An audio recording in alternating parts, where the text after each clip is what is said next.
și introduce aer în înghețata noastră. Astfel obținem o înghețată mai cremoasă. Este un truc foarte bun. Înghețată de mere coapte cu topping de mere cu sos caramel. Vă salut, prietenii mei gurmanzi! Astăzi o să facem o rețetică de înghețată cu mere coapte, un gust extraordinar de bun.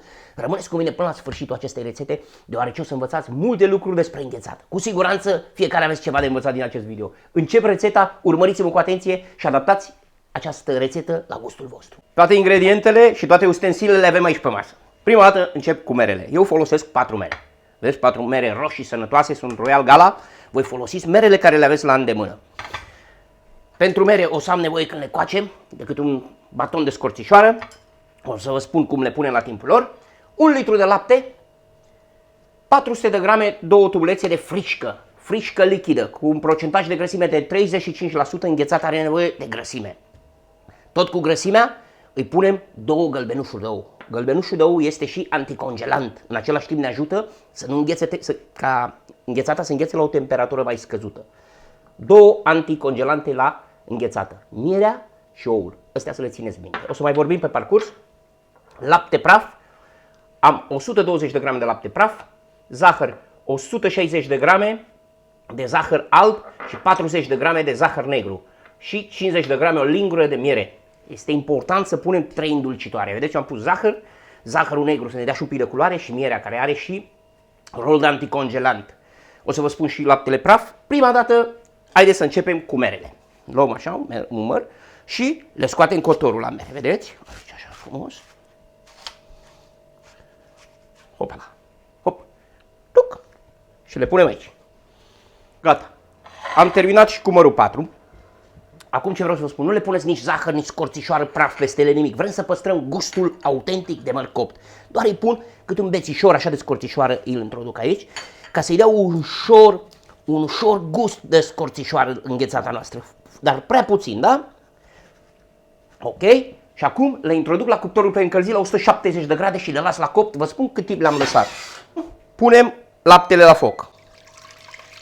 Spre deosebire de celelalte înghețate care le-ați văzut, înghețată de caramel, ciocolată, aveți câteva înghețate la mine în canal și v-am spus că acolo am lăsat laptele să fiarbă puțin mai mult ca să evapore o parte din apă. În cazul acesta nu o să fac acest lucru. De ce? Deoarece îi adaug lapte praf și laptele praf trage apa din lapte. Adăugăm laptele praf.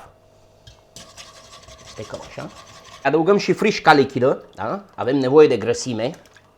Adăugăm anticongelantul, 2 gălbenușuri de ou, care în același timp ne aduce și grăsime. Zahărul alb, încet, și zahărul brun. Mierea nu o încălzim, o lăsăm la sfârșit. Le amestecăm foarte bine, să topim zahărul și îl lăsăm să încălzească până la o temperatură de aproximativ 80-85 de grade. Înainte să dea în fiert, o să vă arăt cum. Nu e nevoie de termometru. Și astfel îl pasteurizăm. Nu trebuie să fiarbă în cazul acesta. Când vedeți că laptele este la punctul să o rupă să fiarbă, luăm cratița și o dăm jos de la foc. Atâta tot. Nu trebuie să înceapă să fiarbă. Și din când în când îl lăsăm să răcească încet, încet. Aici temperatura ideală ca să introducem această înghețată în mașina de înghețată ar fi de 4 grade. Cum să ajungi la 4 grade? N-ai cum. O baie Maria inversă, într-un lighean cu apă și cu gheață, îl aducem până la 4 grade, dar noi nu o să folosim mașina de înghețată pentru că eu n-am mașină de înghețată, prietenii mei gurmanți, și vă arăt cum să-l faceți la congelator fără să vă iasă calup de gheață. Haideți să vedeți! Opala! Gata! Am scos și merele de la cuptor. În cazul meu le-am lăsat aproximativ 20-25 de minute, vedeți, sunt coapte. Le-am probat cu o scobitoare, scoatem scorțișoara, le lăsăm puțin să se răcească și continuăm cu procesul tehnic. Prietenii mei gurmanzi, abonați-vă la Sevi Acasă în YouTube și urmăriți-mă în Instagram la Sevi Acasă. Prietenii mei gurmanzi, cea mai bună înghețată pe care ați mâncat-o până acum, probabil una dintre ele. Haideți să nu fie cea mai bună. Wow! Un miros incredibil de mere coapte, mirosul copilăriei. N-am răbdare să răcească, haideți să vedeți ce fac. Îmi iau un castron și vă spun imediat de ce, deoarece o să bag blenderul, mixerul de mână și nu vreau să stric cratița. Și astfel se răcește și mai repede. Și turnăm înghețata noastră, compoziția de la înghețată.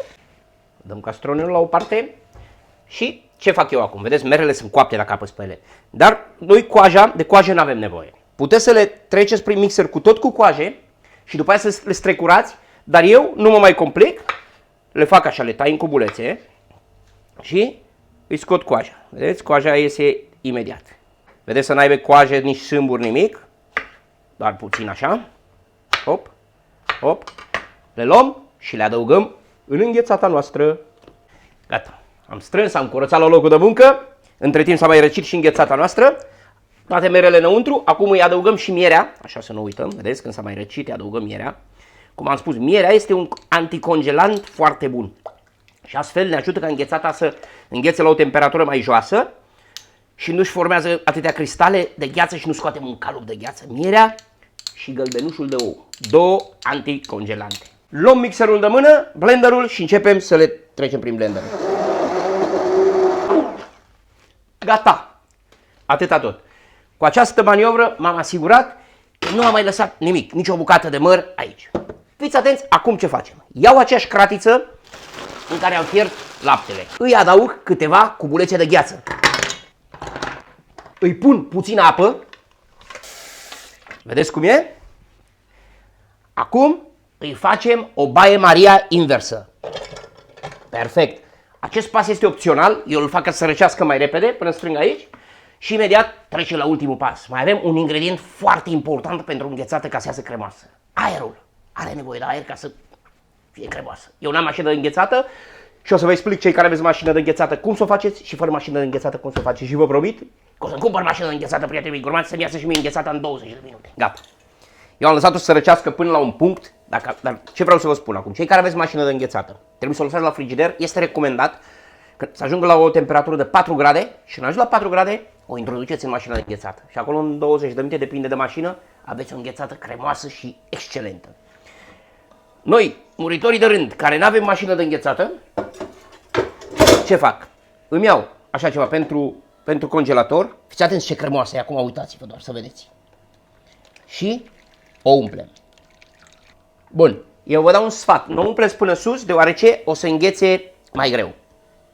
Asta o să pun în alt recipient. Acum îl introduc la congelator și trec cu pasul următor, deoarece eu am alta la congelator, cum v-am spus aici, săptămânal, să face pe bandă rulantă, fac înghețata. Scoatem o înghețățică care a stat 5, 6, 7 ore la congelator.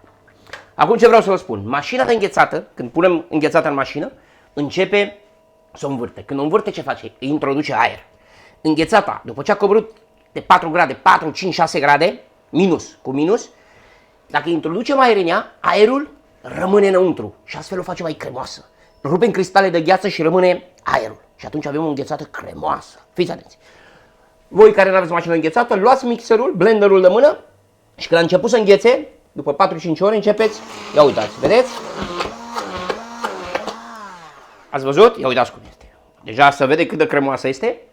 Acest lucru ce face? Rupe cristale de gheață și introduce aer în înghețata noastră. Astfel obținem o înghețată mai cremoasă. Este un truc foarte bun, eu vi l-am arătat și la înghețata de caramel și la cea de ciocolată și funcționează foarte bine, da? Procedați, faceți acest pas de 2 ori cel puțin și o să vă bucurați de o înghețată incredibil de bună. O las să înghețe iară până mâine dimineață trec la momentul cel mai așteptat. Prietenii gurmazi, aici aveți calitate. De câte ori mâncați această înghețată, vă rog eu frumos să vă pomeniți măcar în gândul vostru și dacă aveți un restaurant de lux sau orice aveți, prezentați această înghețată la clienții voștri. O să vă pregătesc un topping de mere. Acum o să vă prezint și un topping foarte gustos pentru această înghețată. Prima oară luăm un măr, vedeți, același măr și îl curățăm de coaje. Gata, dacă tot am acest ustensil, îi scot și cotorul. Așa, ok. O lăsăm aici. Iau un cuțit și o să-l tăiem în cubulețe mici. Așa. Vedeți? Da? Și formăm cubulețe. Mai mici sau mai mari. Gata. Facem topping-ul din mere. Păi dacă e măr, păi măr să fie. Am luat o cratiță și am pus-o la foc. Îi adăugăm zahăr. Eu îi adaug așa la ochi. 50 de grame de zahăr aproximativ. Și îl lăsăm să se ardă. Facem un caramel. Și aici avem nevoie de unt. Am 20 de grame de unt. Da? Cantitatea, ca să vă spun așa aproximativ, ar fi 10% unt, 20% zahăr din cantitatea de mere. Mă spăl pe mâini și revin la tigaie. Vedeți?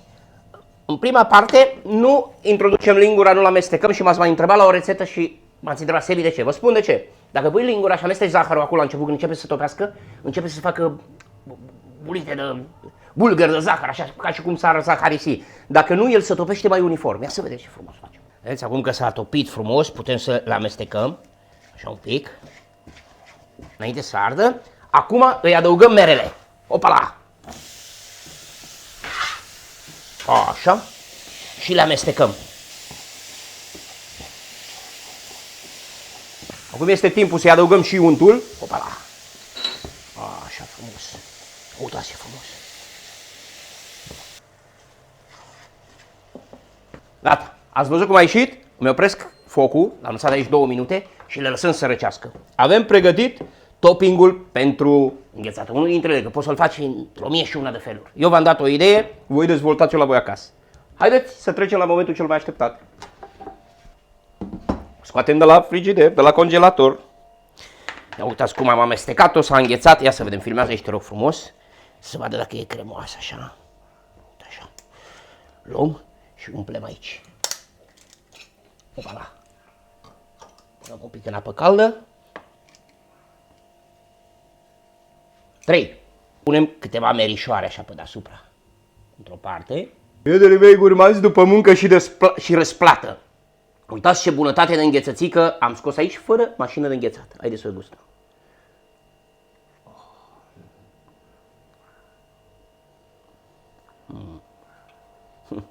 Aici ce aș avea de spus, înghețata trebuie servită de preferat la minus 10, minus 11 grade. Dacă frigiderul vostru îngheață la 18, minus 18, minus 20 de grade, congelatorul, trebuie să o scoateți înainte, un pic înainte, să ajungă la temperatura optimă de a fi mâncată. Minus 10 grade, minus 10, minus 11. Dacă nu, se îngheață. Dacă aveți mașină înghețată, ați scăpat de această problemă. Prietenii mei gurmanzi, cu astea spuse, probați cu încredere această înghețățică și bucurați-vă de acest gust minunat și o puteți face cu orice alt fruct. Nu uitați unde v-ați aflat, sunteți iubiți, vă las și termin înghețata de mâncat. Bye, bye!